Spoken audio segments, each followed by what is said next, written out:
Cuentos Comunicantes, una producción del Centro de Investigaciones Interdisciplinarias en Ciencias y Humanidades, escrita y narrada por Aquiles Negrete Yankelevich.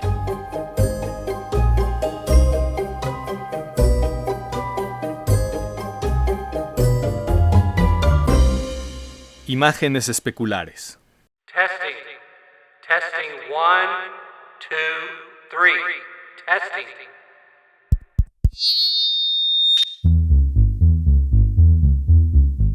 El altavoz anunciaba el número en el que yo debería aparecer. Me encontraba recorriendo 2 pasillos y a la vez tratando de completar el atuendo para el evento. Mi problema era con el disfraz.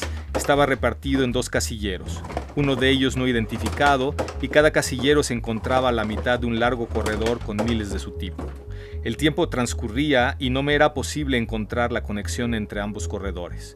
No estaba enterado de si mi número se refería a bailar danzas africanas, aburrir a la audiencia con un discurso lleno de estadísticas no significativas, impersonar a Don Giovanni acompañado de una gorda soprano vestida de esbelta doncella, levantar una pesa en mi segundo intento, u oficiar misa armonizado con un coro de eunucos.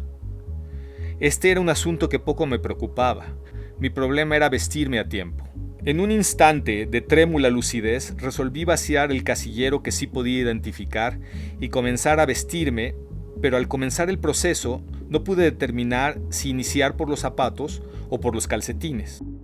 Cada acción la llevaba a cabo con tal lentitud que pronto me desesperaba y volvía a escuchar recurrentemente el anuncio de mi actuación con el tono cada vez más enojado de mis presuntos empleadores. No sé si estaba desnudo o llevaba otro ropaje que me hacía más difícil la labor de ponerme aquellos trapos encima. Por momentos los calcetines, que con gran esfuerzo lograba colocarme, eran de diferente color. Luego ensayaba calzarme, pero no importaba cómo alternar a los zapatos, siempre terminaba en el pie equivocado, y después de innumerables intentos, imaginaba que el complemento del par estaba dentro del casillero que no podía encontrar. Ahí estaba, asentado sobre mi impotencia, como un sordo tratando de tararear una música que se advierte como vibración sobre la piel. Intentaba resolver un problema cuyas partes estaban disociadas en el tiempo y el espacio. Los minutos transcurrían iterándose las escenas. Yo aquí en el suelo con un zapato de uno y otro de otro, yo corriendo por los casilleros semidesnudo, el altavoz cada vez más alterado. Un gran fruto maduro se desprendió al aire y se impactó con fuerza contra el techo de la cabaña. Después rodó por la inclinación y dio inicio a su segundo vuelo, desapareciendo en el colchón de hojarasca y la parquedad de la noche. Desperté así del sueño circular. Permanecí los siguientes instantes inmerso en un duermevela del cual no podía acertar a salir. Estaba atrapado en aquel divertimento onírico.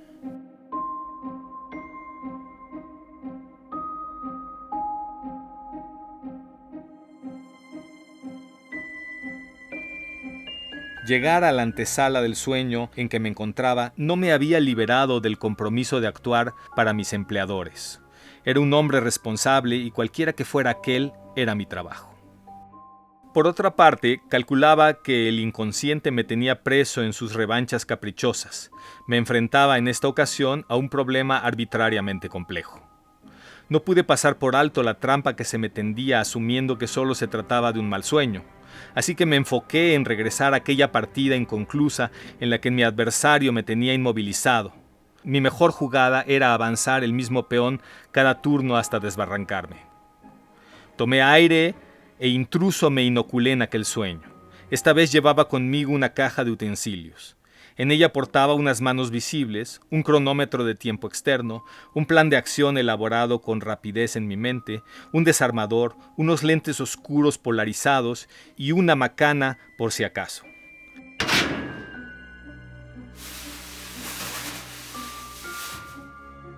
Fue una suerte descender dentro de los ductos de ventilación del sueño.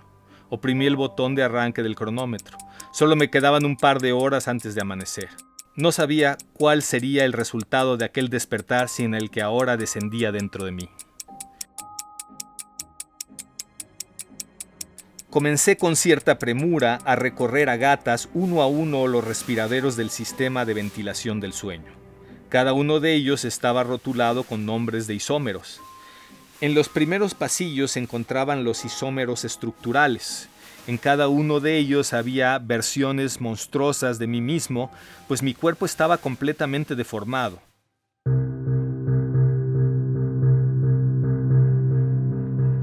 En algunos casos mis extremidades estaban pegadas a la cabeza y el tronco pendía por detrás como un opistoma de un arácnido.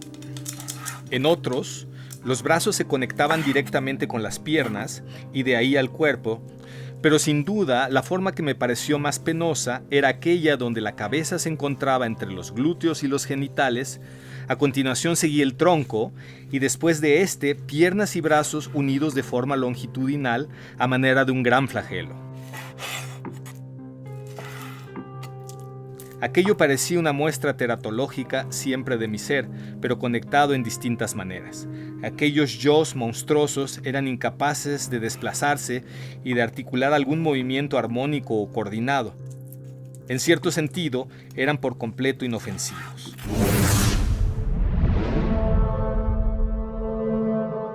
Fue para mí un descanso llegar a los pasillos de isomería espacial. Las versiones de mí ya no eran tan monstruosas. Las variaciones eran más sutiles, solo su distribución en el espacio variaba. Uno de mis isómeros incluso me causó gracia, pues todo era igual a mí, salvo que las nalgas las tenía al frente y el pene atrás. Cuando llegué al pasillo de isomería óptica, reconocí de inmediato al yo del sueño. Ahí estaba, ensayando infructuosamente una y otra vez el orden correcto para vestirlo. Con frecuencia me rascaba la cabeza tratando de comprender el error en el sistema. Súbitamente yo, el recién llegado, pude advertir desde la escotilla en que me encontraba cómo algo o alguien cambiaba de manera iterativa el escenario de manera que mi yo en problemas, abstraído en la labor de trajearse, no podía advertir los cambios. Me encontraba en un diaporama de luz polarizada en la que se alternaban diferentes escenarios con un elemento pictórico en común, yo. Aquella cuidadosa disolvencia de imágenes producía una sensación irrevocable de demencia.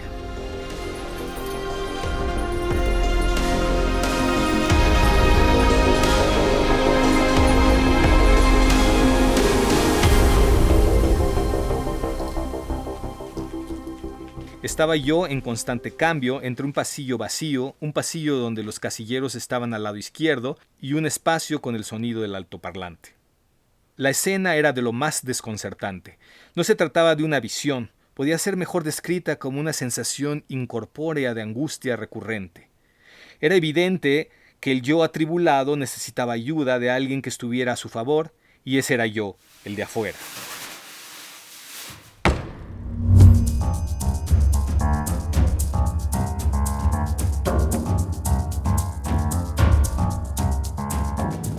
Me dejé caer desde el techo y amortigué la caída terminando en cuclillas. Era una acción que recordaba la de un asaltante, pero uno tal que invadía los sueños de sus víctimas para liberarlas. Al menos tal era mi cometido. Observé que nuestras imágenes no eran superponibles, pues a diferencia mía, él era zurdo, que la verruga rojiza característica de mi rostro en él estaba en la mejilla opuesta y que la arracada que ambos llevábamos en él estaba en el lado izquierdo. Por fortuna, él no podía verme, pues el horror al encontrar su imagen en el espejo hubiera sido determinante para que pensara que yo lo saboteaba, es decir, que se saboteaba a sí mismo. Me le acerqué por detrás y di masaje a su cuello engarrotado que mantenía su visión fija en los zapatos. Entonces vi cómo levantó el rostro. Tenía puestos los calzones al revés. Las agujetas de los zapatos entraban por las piernas del calzón y surgían nuevamente por la bragueta, donde intentaba afanosamente amarrarlas sin éxito. Imaginé con horror que si la escena hubiera seguido su curso, habría podido eventualmente terminar amarrándose el pene con los lazos de los zapatos. Comprendí entonces la unidad que formábamos, pues ambos habríamos sido afectados por el penoso dolor. Mi enantiómero se trató de incorporar sin éxito y notó en aquel momento la absurda situación que lo afligía. Con gesto de extrañeza, pero nada más, procedió a desatar semejante nudo. Una vez de pie, Habiéndose quitado toda prenda, estiró su dorso, cansado del encorvamiento al que había estado sometido. Se quedó inmóvil por algunos instantes observando con interés aquel vacuo pasillo. Luego metió los calcetines en los zapatos y se colocó de manera correcta el calzón. Era la primera señal de coherencia en aquel sitio. Mientras, él en calzoncillos y yo en pijama, corríamos en busca de la salida hacia los casilleros.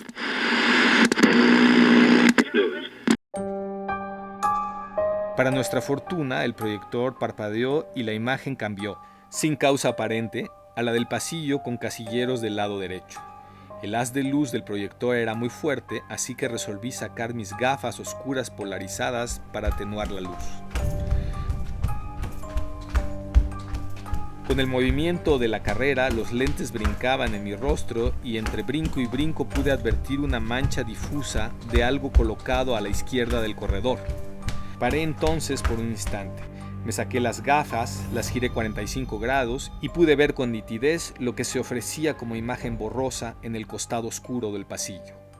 Era una hilera de casilleros del lado izquierdo. Comprendí entonces que él era el isómero óptico levógiro y yo el destrógiro. Mientras su retina podía ver la luz polarizada proveniente de los casilleros de la izquierda, que habían sido pintados ex profeso con un pigmento que solo permitía reflejar un plano de luz visible para el isómero levógiro, yo era capaz de ver tan solo el costado derecho del pasillo que para mi enantiómero era invisible. Gracias a los lentes polarizados pude advertir el ardid de aquella imagen. Colegí entonces que en los casilleros que mi isómero no podía ver, y yo sí, debía estar el resto del ropaje.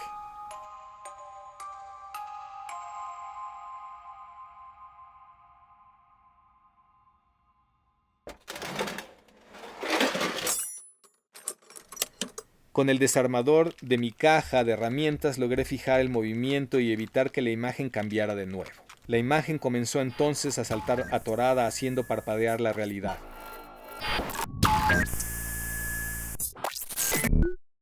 El tipo en calzoncillos y yo emprendimos de nuevo la carrera por los casilleros, abriendo con orden uno por uno los de la derecha para encontrar el resto del atuendo. Pese al atoro, el cambio de escena estaba por ocurrir una vez más, por lo que las imágenes aparecían y desaparecían como bajo la acción de un estrobo. Pronto la fase oscura fue mayor que la lumínica. Entre fase y fase encontramos el casillero derecho con el complemento del atavío y sacamos con vehemencia su contenido, precipitando hacia el suelo gran cantidad de objetos típicos de un baño público.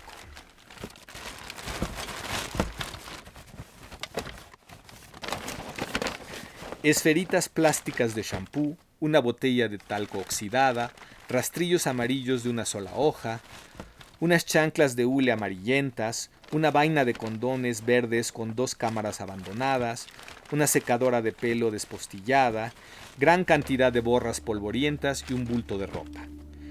Cuando pude ver mi isómero óptico en uno de los cortos periodos de luz, llevaba puesto un traje de levantador de pesas. Saqué con presteza la cachiporra y sin pensarlo demasiado le asesté un golpe en la cabeza para tratar de sacarlo de aquella intención. Comenzó entonces a quitarse el ridículo traje de envionista, pero para fines prácticos ya no le podía ver, pues la oscuridad se apoderó del vestidor. Por fin reaparecimos frente a los altavoces, de donde la imagen no cambió más. Había una multitud cantando con solemnidad un himno del que yo solo conocía la mitad. El resto de las estrofas mencionaban hazañas y pasajes de los que únicamente me eran familiares las localidades y algunos personajes, pero no podía recordar los hechos que narraban.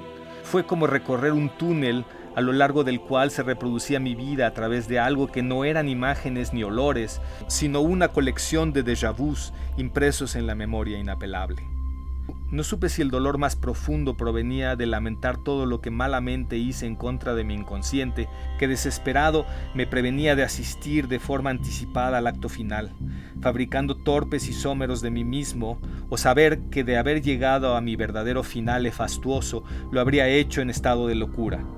El horror vino a mí cuando descubrí que el acto al que me citaban era un sepelio y que el último traje que mi yo rescatado acertó a colocarse era el correcto para la ocasión, pues este consistía en una camisa de fuerza en cuyo pecho destacaba claramente impresa la fecha de mi muerte.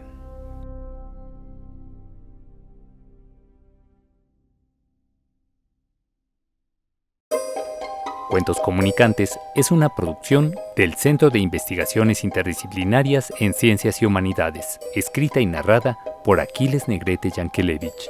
Dirección y diseño sonoro, Víctor Manuel Méndez. Asistentes de producción, Wendy Ariadna Gallardo, Miguel Ángel Nava y Sara García Méndez. Agradecemos a la Dirección General de Asuntos del Personal Académico de la UNAM por el financiamiento a través del Programa de Apoyos a Proyectos de Investigación e Innovación Tecnológica al proyecto Narrativa SciComm para la Producción Audiovisual. Universidad Nacional Autónoma de México 2025.